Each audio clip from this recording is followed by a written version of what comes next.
pregnant mother inhales toxic air and so does the fetus. Fetus. In recent time, Fetus. uh, in recent times, low birth weight, childhood, sorry, pregnant mother inhales toxic air and so does the fetus. In recent time, low birth weight, childhood disability, kidney disorder, uh, cardiovascular Cardiovascular. problems, cardiovascular problems, and skin disease have become a common threat to children. Okay, thank you. Air pollution also, আচ্ছা আচ্ছা, এটার পরে হ্যাঁ পরে পারেটা পড়ে fail, তাহলে একবারে শেষ করি।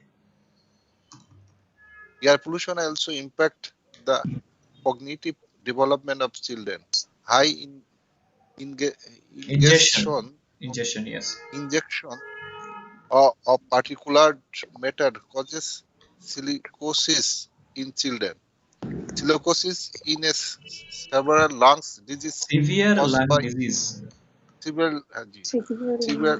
lung disease causes by inhaling large amount of fine silica dust.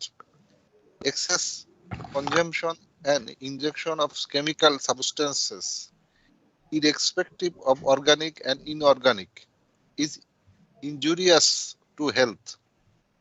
As children and the elderly have weaker immunity, high concentrations of particulate matter harm their lungs quickly. Okay, thank you sir. So let's see what we have until now. Ingestion, এটার উচ্চারণটা একটু কিন্তু different. Injection, injection, টটা একটু জিহ্বাটাকে ভাঁজ করে চলে যাবে, পিছলে চলে যাবে, ইনজেকশন। কারণ একটু চেঞ্জ হলে এটা ইনজেকশনের মতো হয়ে যাবে। এটা হচ্ছে এই জায়গার একটু সমস্যা। ইনজেকশনও বলতে পারছি না, ইনজেকশনও বলতে পারছি না, ইনজেকশন এটা হচ্ছে একটা ব্যায়ামের মতো almost. Ingestion of dust particles and heavy metals are people of all age groups, particularly children. Can you please tell us more about these risks on the basis of your research? তো dust particle, ধূলিকণা এবং ভারী ধাতু যেগুলো আছে সেটা injection করা। Injection মানে কি?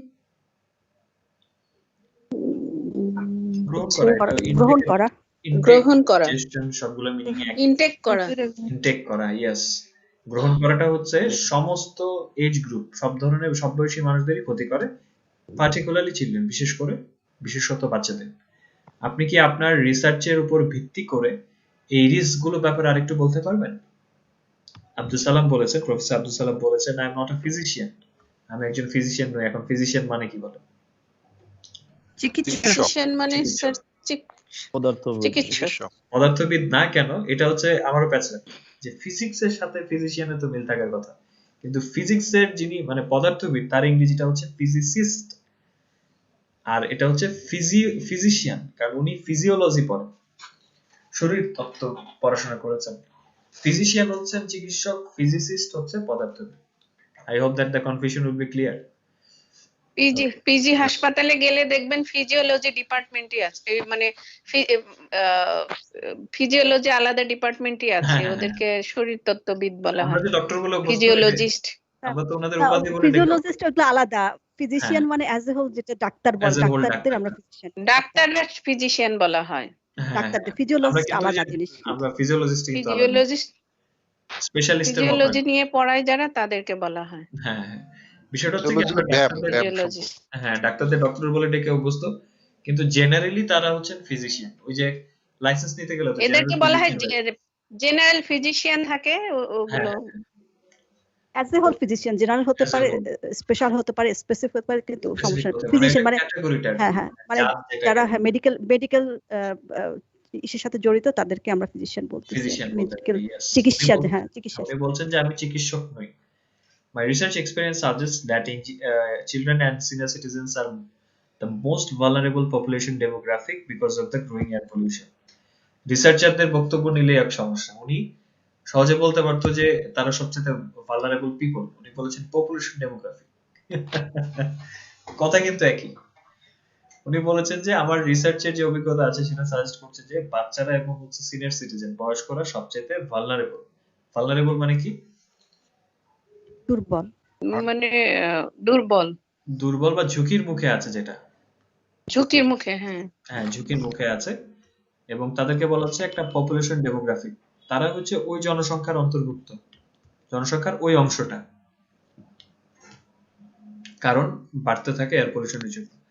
এমন একটা পরিবেশ যেখানে বাতাসটা খুব বেশি দূষিত, একজন গর্ভবতী মা যখন এই টক্সিক এয়ারটাকে ইনহেল করছেন, তখন ফিটাসটাও একই কাজ করছে। ইনহেল মানে কি, টক্সিক এয়ার মানে কি, ফিটাস ইনহেল মানে হচ্ছে গ্রহণ করা, এটাও গ্রহণ করা, ওই যে ইনহেল আর ইনহেল করে যে। এখন একটু ব্যাখ্যা করে দিই। বায়বীয় পদার্থ গ্রহণ করা। এখানে একটা বিষয় বলে দিই, সেটা হচ্ছে আমরা নিঃশ্বাস নেওয়া মানে হচ্ছে শ্বাস প্রশ্বাসকে আমরা বলি ব্রিথ। নিঃশ্বাস যে টেনে নিই এটা হচ্ছে ইনহেল, আর যেটা ছাড়ি সেটা হচ্ছে এক্সহেল। ইএক্স যুক্ত হবে এক্সহেল, ইনহেল এক্সহেল, শ্বাস টেনে নেবেন, শ্বাস ছাড়বেন। আর টক্সিক মানে কি, বিষাক্ত। বিষাক্ত, বিষাক্ত। ফিটাস, ফিটাস মানে গর্ভবতী যে শিশুটি, হ্যাঁ এই ভ্রূণটা হচ্ছে ফিটাস। থার্ড ট্রাইমিস্টারের শিশুটাকে ফিটাস বলা হয়। হ্যাঁ হ্যাঁ অ্যাবসলিউটলি কারেক্ট। তো সাম্প্রতিক সময় দেখা গেছে যে লো বার্থ ওয়েট, জন্মকালীন যে কম ওজন নিয়ে জন্ম নিচ্ছে, অপুষ্ট যে শিশুরা আসছে তারপর হচ্ছে চাইল্ডহুড ডিসেবিলিটি, শিশুকালে যে প্রতিবন্ধিতা দেখা যাচ্ছে, কিডনি ডিসঅর্ডার, কিডনি জটিলতা দেখা যাচ্ছে, এবং কার্ডিওভাস্কুলার প্রবলেম হচ্ছে, পাশাপাশি চর্মরোগ হচ্ছে। কার্ডিওভাস্কুলার প্রবলেম কি কি জিনিস বলেন দেখি? কার্ডিওভাস্কুলার হার্টের সমস্যা হচ্ছে বাচ্চাদের জন্য খুব হৃদরোগজনিত সমস্যা। হৃদরোগজনিত সমস্যা, yes you are absolutely correct. এটা বাচ্চাদের জন্য খুব কমন হুমকি হয়ে গেছে। Okay, just give me a moment.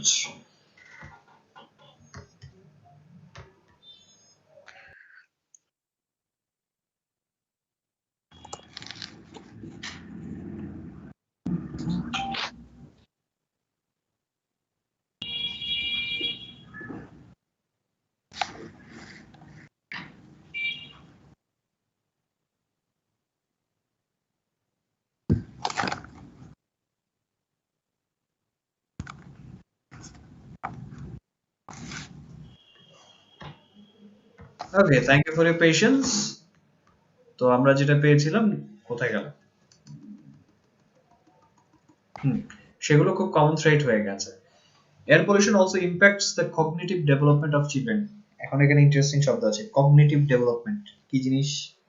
বুদ্ধিভিত্তিক bKash, cognitive development. এবং এটা সবচেয়ে বেশি মানসিক বিকাশ, বুদ্ধিবৃত্তিক বিকাশ। কগনিটিভ হচ্ছে জ্ঞান বুদ্ধির সাথে সম্পর্কিত। কগনিটিভ স্যার বুদ্ধিভিত্তিক বিকাশ হবে, কগনিটিভ হচ্ছে বুদ্ধিভিত্তিক, ইয়েস, বুদ্ধিভিত্তিক ডেভেলপমেন্ট, বুদ্ধিভিত্তিক বিকাশ। এই শব্দটার সাথে পরিচিত হয়েছে হরলিক্স এর অ্যাডভার্টাইজ দেখে, খুব ইন্টারেস্টিং ওয়ে। ওখানে বলতো যে বাচ্চাদের বুদ্ধিবৃত্তিক বিকাশের জন্য Horlicks. High injection of particulate matter causes silicosis in children, এটা একটা নতুন টার্ম। তো উচ্চ মাত্রায় যখন হচ্ছে এই কণাগুলো গ্রহণ করা হবে, তখন এটা বাচ্চাদের মধ্যে সিলিকোসিস ঘটাবে। সিলিকোসিসটা হচ্ছে একটা সিভিয়ার লাং ডিজিজ, যেটা হচ্ছে ফাইন সিলিকা ডাস্ট এর বড় পরিসরে এটা যদি গ্রহণ করা হয়, তাহলে নিঃশ্বাসের সাথে না হয় তাহলে ঘটে থাকে। এখন সিভিয়ার লাং ডিজিজ জিনিসটা কি? জি sir, severe lung disease, severe মানে খুবই মানে কি বলবো, তীব্র, আর হচ্ছে লাং ডিজিজ মানে এই যে ফুসফুসের রোগ। ইয়েস, ফুসফুসের রোগটা। এবং ফাইন সিলিকা ডাস্ট, এখানে ফাইন মানে কি বোঝানো হয়? সিভিয়ার গুরুতর মাত্রা স্যার, সিভিয়ার গুরুতর মাত্রা। ফাইন সিলিকা ডাস্ট, এখানে ফাইন মানে তো ভালো না, কি জিনিস? ক্ষুদ্র সিলিকা ধুলা, ক্ষুদ্র সূক্ষ্ম। ফাইন মানে সূক্ষ্ম স্যার, এখানে স্যার আরেকটা শব্দ আছে না সুন্দর বাংলায়, মিহি। সিলিকার একদম মিহি যে গুঁড়োটা আছে, কণাগুলো আছে, সেটা। ওকে, সো এটা গ্রহণ করলে সিলিকোসিস হতে পারে। এক্সেস কনজাম্পশন, অতিরিক্ত গ্রহণ এবং ইনজেকশন অফ কেমিক্যাল সাবস্টেন্সেস, রাসায়নিক পদার্থের অতিরিক্ত গ্রহণটা, সেটা অর্গানিক হোক আর inorganic, irrespective of organic and inorganic. এটা মানে হচ্ছে জৈব হোক আর অজৈব, সেটা স্বাস্থ্যের জন্য ইনজুরিয়াস, ক্ষতিকর। যেহেতু বাচ্চাদের এবং বয়স্কদের হচ্ছে একটু দুর্বল রোগ প্রতিরোধ ক্ষমতা থাকে, তাদের ফুসফুসটাকে খুব জলদি ক্ষতি করে ফেলে হচ্ছে এই অতি ঘনত্বের কণাগুলো। এবং তারপর কি হলো সেটা দেখি মিস ফাহিমা আছেন, শুনতে পাচ্ছেন? পরের দেখি টিবিএস, এয়ার পলিউশন। হ্যাঁ টিবিএস সাম রিসেন্ট স্টাডিজ, এই প্রশ্ন থেকে ওই ডক্টর আব্দুল সালামের ছবির নিচে দ্বিতীয় প্যারা। TBS, some recent studies were involved in fine biomass burning and high diesel sulfur usage as among the major contributors to air pollution in Dhaka. Please tell me more about the findings of your studies. The burning of fossil fuel releases black carbon. Black carbon causes cancer. Black carbon in the air absorbs ultraviolet rays and increases the atmospheric temperature. Hence, black carbon is responsible for global warming. Recently, we have done a carbon isotope-based study and found biomass burning is also equally responsible for black carbon emission in Dhaka city. Burning of wood, dried leaves, garbage, and agricultural wastage is done by biomass burning. Okay, thank you. Burning dried leaves. So দেখি কি অবস্থা। ওকে, so interesting বিষয় হচ্ছে এই যে biomass burning এর সংজ্ঞাটা আমরা এখানে কিন্তু পেয়ে গেছি। বায়োমাস বার্নিং এর সংজ্ঞাটা আমরা এখানে পেয়ে গেছি, সেটা কি? ওকে, সেটা আমরা পড়বো। Some recent studies were involved in fine biomass burning and high diesel sulfur uses as among the major contributors to air pollution in Dhaka. Please tell us more about the findings of your studies.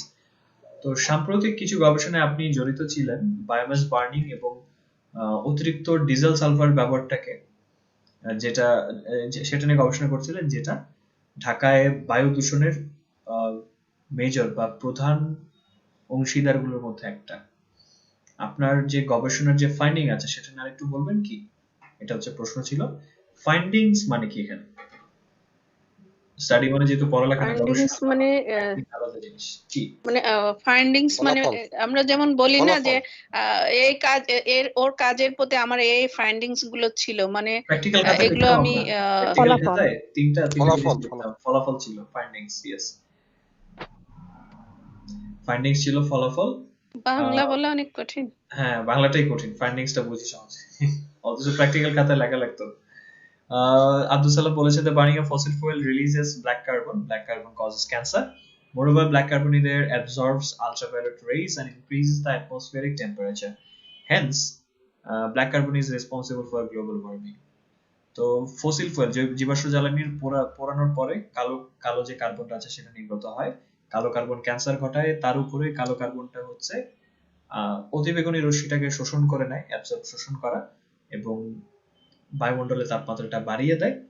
তাই কালো কার্বনটা হচ্ছে বৈশ্বিক উষ্ণতার জন্য দায়ী। Recently, we have done a carbon isotope-based study and found biomass burning is also equally responsible for carbon emission in Dhaka city. The burning of wood, dried leaves, garbage, and agricultural wastes is termed biomass burning. সাম্প্রতিক কালে আমরা একটা carbon isotope ভিত্তিক একটা গবেষণা করেছি এবং ঢাকা শহরে কালো কার্বন ইমিশন মানে কি? দূষণ না, ইমিশন দূষণ না, নির্গত হয়। এটা গ্যাসের ক্ষেত্রে হয়, গ্যাস নির্গত হতে পারে। তো এই কালো কার্বন যে নিঃসরণটা আছে বা নির্গমনটা আছে সেটার জন্য সমানভাবে দায়ী হচ্ছে বায়োমাস বার্নিং। এখন বায়োমাস বার্নিংটা আবার এসেছে। কাঠ, ড্রাইড লিভস বা শুকনো পাতা, গার্বেজ বা আবর্জনা, এবং এগ্রিকালচারাল ওয়েস্ট বলে আপনারা ভালো বুঝবেন হচ্ছে ধান কাটার পর যে নাড়া রয়ে যায় না ক্ষেতের মধ্যে, সেগুলো কিন্তু পুড়িয়ে ফেলা হয়, সেটা হচ্ছে এগ্রিকালচারাল ওয়েস্ট। এবং এই জিনিসগুলো পোড়ানোটাই হচ্ছে, এটাকে টার্ম করা হয়েছে, এটাকে অভিহিত করা হয়েছে বায়োমাস বার্নিং হিসেবে। এই হচ্ছে সংজ্ঞা। কাঠ, শুকনো পাতা, আবর্জনা এবং হচ্ছে ওই যে ক্ষেতের নাড়া পোড়ানো। ইন্ডিয়াতে হয়তো আপনারা নিউজ শুনেছেন যে ওদের ধানের সিজন শেষে যখন নাড়া পড়ানো শুরু হলো, পুরো শহরে কিন্তু স্কুল কলেজ বন্ধ করে দেওয়া হলো বায়ু দূষণের কারণে। শুনেছিলেন নিউজটা? এগ্রিকালচারাল মারাত্মক জিনিস। তখন বুঝলাম যে না, দিস ইজ অ্যানাদার সোর্স। ওকে, তারপর হচ্ছে কি আছে দেখি। আমিনা ম্যাম আছেন, শুনতে পাচ্ছেন? Yes, sir. করেন দেখি। বার্নিং ড্রাইড লিভস, শীতকালে কিছু কার্যক্রম কিভাবে এয়ার পলিউশন ঘটায় পড়ি। Burning dried leaves to get warmth in winter is common here. You see, black smoke has been blowing out continuously from the garbage landfills, even though the government does not encourage such burning. A prominent example of biomass burning is wood burning for cooking. Still, 70% of household cooking in rural areas is dependent on biomass. Biomass burning in the traditional earthen stove highly pollutes the air because of incomplete combustion. Mothers, the common cooks in a traditional family structure, and often the toddlers here are the primary victims of indoor air pollution. Through satellite image analysis, we have spotted agricultural West waste, biomass burning in some parts of the country, which is also very concerning. Okay, thank you. So let's see what we have until now. Thank you, sir. এখানে মানে এখানে বলতে আমাদের দেশে মিন করা হয়েছে শুকনো পাতা পুড়িয়ে তাপ পোহানোটা খুবই কম। টু গেট ওয়ার্ম, উষ্ণতা পাওয়া। You see, black smoke has been blowing out of continuously from garbage landfills, even though the government does not encourage such burning. আপনি হয়তো দেখেছেন যে গার্বেজ ল্যান্ডফিল গুলো, ওই যে আমরা ছবিতে দেখলাম ময়লার যে ভাগার যেটাকে বলা হয়, ময়লার ভাগার থেকে কন্টিনিউয়াসলি কালো ধোঁয়া উড়ে যাচ্ছে। যদিও সরকার এই ধরনের পোড়ানোটাকে সমর্থন করে না বা উৎসাহিত করে না। বায়োমাস বার্নিং এর সবচেয়ে একটা উল্লেখযোগ্য প্রমিনেন্ট এক্সাম্পল হচ্ছে রান্নার জন্য কাঠ পোড়ানো। এখনো রুরাল এরিয়াগুলোতে 70% ঘরোয়া রান্না হয়ে থাকে নির্ভরযোগ্য হচ্ছে বায়োমাসের উপরে, মানে কাঠের উপরে। বায়োমাসের অংশ কিন্তু কাঠও। এখন রুরাল এরিয়াস মানে কি? প্রত্যন্ত এলাকা, গ্রামীণ অঞ্চল, গ্রাম্য এলাকা। প্রত্যন্ত হচ্ছে রিমোট এরিয়া। রিমোট এরিয়া বলেছিলাম না? ও সরি, হ্যাঁ, গ্রামীণ area. Biomass burning in the traditional earthen stove highly pollutes the air because of incomplete combustion. Mothers, the common cooks in a traditional family structure, and often the toddlers here are the primary victims of indoor air pollution. তো incomplete combustion বা অসম্পূর্ণ combustion মানে কি? দহন, পোড়ানো, দহন বা পোড়ানো। আমরা একটা দহনই পড়ে এসেছি, ফিজিক্সে ছিল, ইঞ্জিনিয়ার একটা চ্যাপ্টার ছিল আমার মনে আছে, সেখানে কম্বাসন পড়েছিলাম, দহন। এবং অসম্পূর্ণ দহনের কারণে বাতাসটাকে খুব বেশি দূষিত হচ্ছে। এবং সেটা কিসে হচ্ছে? বায়োমাস যখন ট্র্যাডিশনাল আর্থেন স্টোভে পড়ছে। ট্র্যাডিশনাল মানে ঐতিহ্যবাহী। আর্থেন স্টোভ কি জিনিস বলেন দেখি? খুবই পরিচিত জিনিস। মাটির চুলা। হ্যাঁ, মাটির চুলায় মা যারা হচ্ছেন আমাদের যে ট্র্যাডিশনাল ফ্যামিলি স্ট্রাকচার বা আমাদের যে পারিবারিক কাঠামো আছে ঐতিহ্যবাহী, সেটার মধ্যে কমন কুক হচ্ছেন উনি রান্না করে থাকেন। এবং অফটেন দ্য টডলার্স, প্রায় টডলাররা, তারাই হচ্ছে যে ইনডোর এয়ার পলিউশন আছে, আভ্যন্তরীণ এয়ার পলিউশনের প্রাইমারি বা প্রাথমিক ভিকটিম বা ভুক্তভোগী হয়ে থাকে। টডলার কারা বলেন দেখি? বাচ্চারা, যারা হাঁটতে পারে, হ্যাঁ, যারা হাঁটা শিখেছে, হাঁটতে শিখেছে। এবং টডলার বলবো আমরা 1 থেকে 2 বছরের যারা বাচ্চা আছে তাদের টডলার বলবো। বাচ্চাদের কিন্তু ক্যাটাগরাইজ আছে, সবগুলো মনে নেই। টডলারটা দেখেছি এই আর্টিকেলের জন্য। ক্যাটাগরাইজ আছে 1 থেকে 2 বছর হচ্ছে ওই যে ফিটাস থেকে শুরু হয়েছে, ফিটাসেরও আগে আছে ফিটাস, ইনফ্যান্টস, হ্যাঁ, ইনফ্যান্ট আছে, baby, child, toddler, adolescent, teenage, অনেক ভাগ করা আছে মানুষের পুরো জীবন। Adult, yes. তারপর হচ্ছে সিনিয়র সিটিজেন, এল্ডার্স, এই ধরনের ভাগ হয়ে গেছে। তো স্যাটেলাইট ইমেজ যখন আমরা বিশ্লেষণ করেছি তখন আমরা এগ্রিকালচারাল ওয়েস্ট, এই যে নাড়া পোড়ানো যেটা, সেটা দেশের কিছু অংশে দেখেছি যে সেগুলো বেশ কনসার্নিং। মানে কি? সেগুলো খুব কনসার্নিং, মানে ব্যাপারটা হচ্ছে সাবধান করার মতো, উদ্বেগজনক। Yes, absolutely correct. So now, Miss Mary ma'am, বলেন দেখি ইউরো স্ট্যান্ডার্ড যেটা আছে। স্যার ওইটাকে কি বলবো, 6 স্ট্যান্ডার্ড? 6 এটা ইউরোপিয়ান, কি বলে এটাকে, রোমান নাম্বার, রোমান সংখ্যা 6। The Euro Standard 6 suggests the diesel sulfur content, sulfur mixed with diesel, should remain below 10 ppm parts per million in Bangladesh. It has been said that the diesel sulfur content is below 400 ppm. However, we do not know about the composites. Bangladesh should adopt a standard like Euro 6 so that sulfur content in diesel can be reduced. Sulfur is among the major pollutions that pollutants that transform into sulfur dioxide. The released sulfur dioxide reduce nucleation events. Yes, sir. Nucleation events like the transformation of gas to particulate matter. Due to the nucleation events, we see a sudden rise in air pollution. As air pollution continues unabated,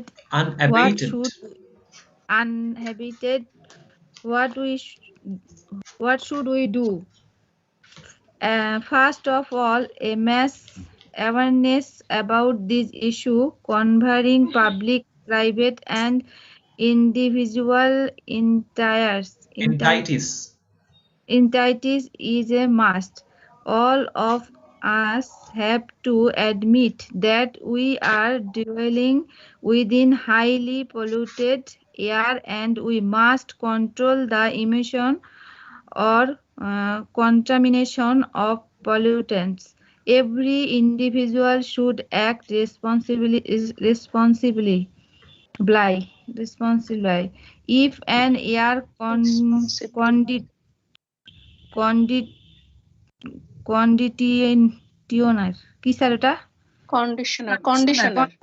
conditioner user can tolerate that their AC consumes power, and power generation causes the emission of polluting gases, then they can minimize the consumption of power. This is how things can start to change, but this will put happen on its own. Environmental laws against. So let's see what we have until now. The Euro 6 standard suggests that diesel sulfur content, sulfur mixed with diesel, should remain below 10 ppm. In Bangladesh, it has been said that the diesel sulfur content is below 400 ppm. However, we do not know about the composites. Bangladesh should adopt a standard like Euro 6 so that sulfur content in diesel can be reduced. Sulfur is among the major pollutants that transform into sulfur dioxide. The released sulfur dioxide induces nucleation events like the transformation of gas into particulate matter. Due to the nucleation events, we see a sudden rise in air pollution. তো euro 6 এর যে আদর্শটা আছে, স্ট্যান্ডার্ডটা আছে, সেটা suggest করছে যে diesel sulphur content মানে হচ্ছে সালফারের সাথে ডিজেল মিশবে, সেটা 10 ppm এর নিচে থাকা উচিত। বাংলাদেশে এটা বলা হয়ে থাকে যে এটা 400 ppm এর নিচে। এখন এক্স্যাক্টলি যে কত বা মিশ্রণটা কি পরিমাণে, কম্পোজিট বা মিশ্রণটা কি পরিমাণে সেটা আমরা জানি না। বাংলাদেশের একটা আদর্শ অ্যাডপ্ট করা উচিত, নেওয়া উচিত। অ্যাডপ্ট মানে কিন্তু এমনিতে দত্তক নেওয়া উচিত, কিন্তু অন্যদের কাছ থেকে কোনো একটা জিনিস নিলে অ্যাডপ্ট শব্দটা বোঝে যে কোনো একটা অভ্যাস আমরা অ্যাডপ্ট করতে পারি কারো কাছ থেকে। তো ইউরো 6 এর মতো একটা আদর্শ আমরা নিতে পারি যাতে করে সালফার কন্টেন্টটা আছে সেটা কমানো যেতে পারে। সালফার হচ্ছে এমন একটা মেজর পলিউটেন্ট বা অন্যতম প্রধান দূষক যেটা সালফার ডাইঅক্সাইডে রূপান্তর হতে পারে, ট্রান্সফর্ম হতে পারে, এবং এই যে রিলিজ হওয়া বা বের হয়ে যাওয়া সালফার ডাইঅক্সাইড ঘটাচ্ছে হচ্ছে নিউক্লিয়েশন ইভেন্ট, নিউক্লিয়েশন নামে একটা ব্যাপার ঘটাচ্ছে, এবং এই ব্যাপারটাতে কি ঘটছে, গ্যাসটা পরিবর্তিত হচ্ছে পার্টিকুলেট ম্যাটার বা কণাতে। নিউক্লিয়েশন ইভেন্টের জন্য আমরা হঠাৎ করে বায়ু দূষণের যে বৃদ্ধিটা আছে সেটা দেখতে পাচ্ছি। As air pollution continues unabated, what should we do? যেহেতু এয়ার পলিউশনটা হচ্ছে আনএবেটেড ভাবে চলছে, তাহলে আমাদের কি করা উচিত? আনএবেটেড মানে কি?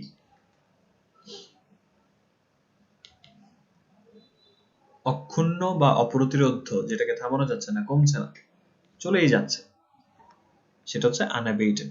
আমাদের কি করা উচিত? First of all, a mass awareness about this issue covering public, private, and individual entities is a must. All of us have to admit that we are dwelling within highly polluted air and we must control the emission or contamination of pollutants. Every individual should act responsibly. If an air conditioner or AC user can correlate that their AC consumes power and power generation causes the emission of polluting gases, then they can minimize the consumption of power.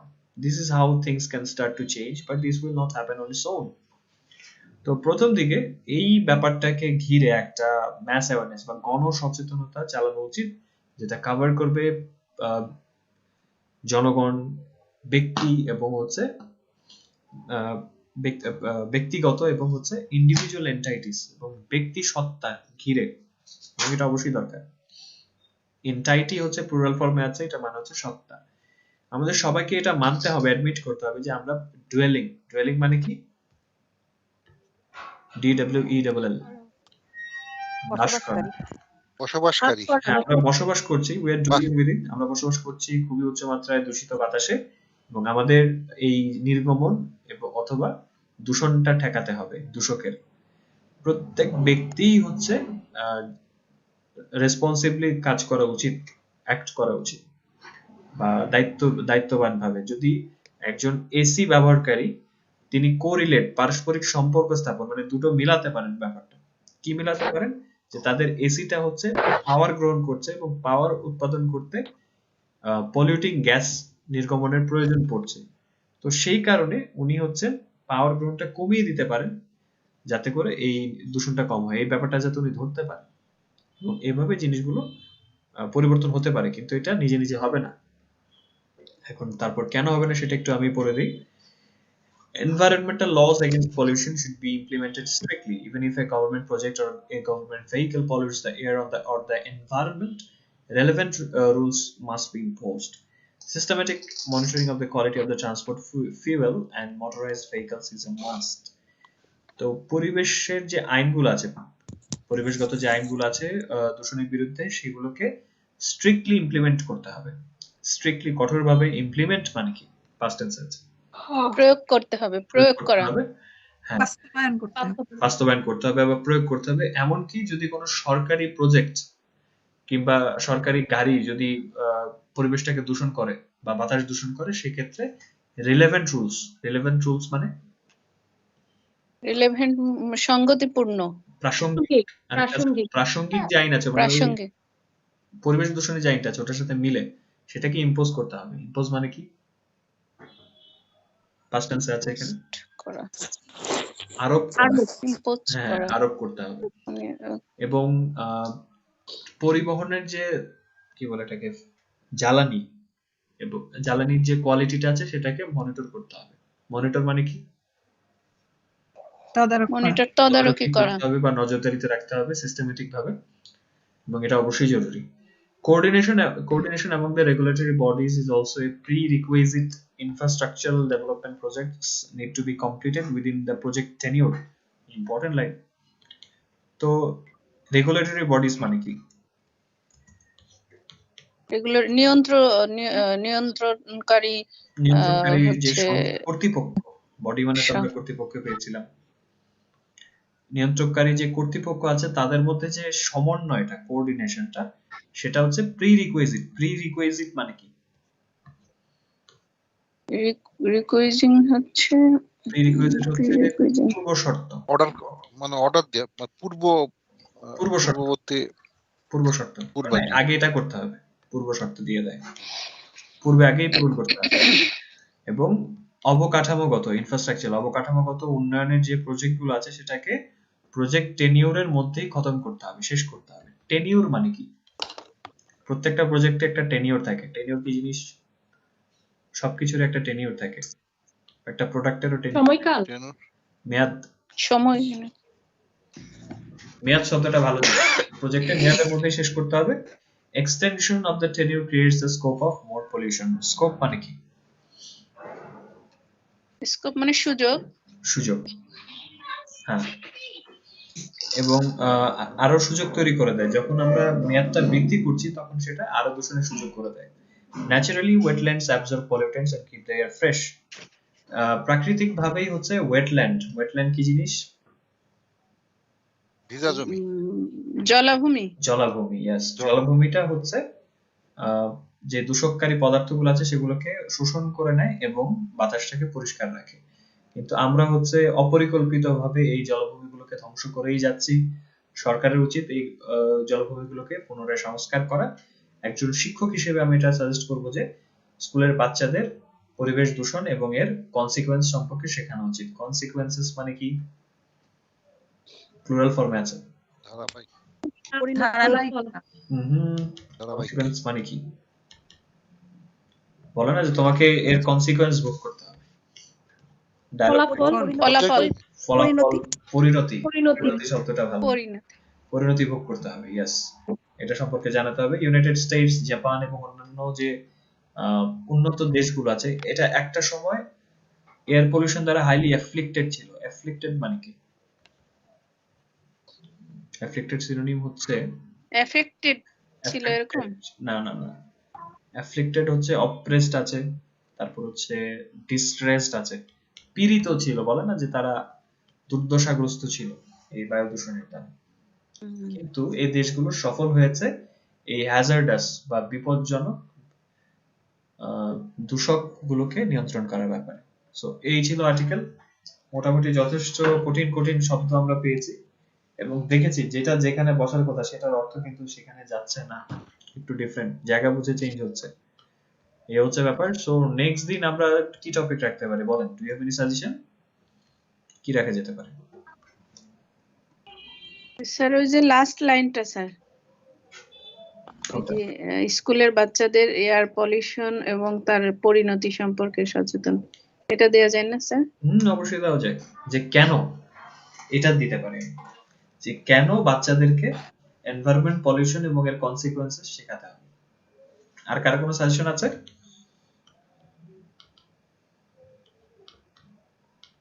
এটা একটু different. কি sir ওইটাই দেন। এটা দিয়ে দিই, আমরা একটু try করি different topic. So thank you for being here today and it was really enjoying. অনেক শব্দ কিন্তু শিখেছি। চেষ্টা করব যাতে নেক্সট দিন আমরা এই ভোকাবুলারি গুলোকে ব্যবহার করতে পারি প্রপারলি, তাহলে দেখবেন কাজে দিবে। So that's all for today and until the next, stay safe, keep